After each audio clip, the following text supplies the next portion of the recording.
আমার রিস্কা হাওয়া উইরা উইরা, এটা রিস্কা না, সাইকেল। তো গাইস, আজকে যে বিষয়ে আসছি, আপনাদের কিন্তু আজকে আরবি উচ্চারণ শিখতে হইবে।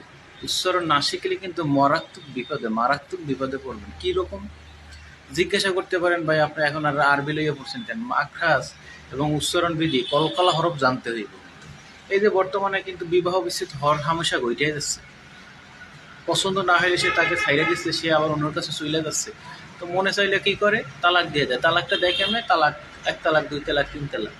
আরে বাবা, এটা তো তালাক না, এটা তলাক। তো আপনার কি উচ্চারণটা একটু কলকালার উচ্চারণ করতে হবে। আরবিতে উচ্চারণ না হইলে তো আপনার তালাকই হইবে না। আবার অনেকে বিয়ে করার সময় আস্তে আস্তে বললে দেখ কবুল কবুল কবুল। আরে ভাই, বিয়ে তো হইল না। আপনার 100% সহি শুদ্ধভাবে উচ্চারণ করতে হবে। সহি শুদ্ধভাবে বিবাহ করতে হইলে তখন আপনার এটাকে কবুল কবুল বলেন, অবুল অবুল কলকলা উচ্চারণ করতে হবে। ইয়া কলকলা। আপনি মুসলিম হইয়া জন্মগ্রহণ করছেন, বিয়া করেন, কবুল কইয়া তালাক দেন, তালাক কইয়া আমার বিবাহ হইল না, কলকা মাঝখান দিয়ে ভাও গুনার ভাগই হইলে।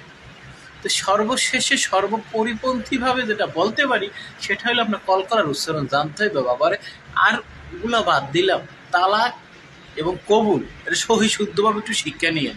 তালাক দেওয়ার আগে মনে করেন একটু সুন্দরভাবে শিক্ষা নিয়েন, একটু কলকলা এরকম করে উচ্চারণ করেন, বুঝছেন নি? তালাক, তালাক তোলাক করলে ওটা কিচ্ছু হবে না। দিন শেষে মনে করেন যে উদয় বৌরবার মারি খেয়েবেন। আর কবুল করার সময় ওইটাও বুঝছি না লই, না হয় কিন্তু আমার এই সাইকেল চালাই খাওয়া লাগবে বাবা। মায়ের মতো খাইবেন, তারপর সাইকেল চালাই খাওয়া লাগবে। কলকলার উচ্চারণ খুবই জরুরি।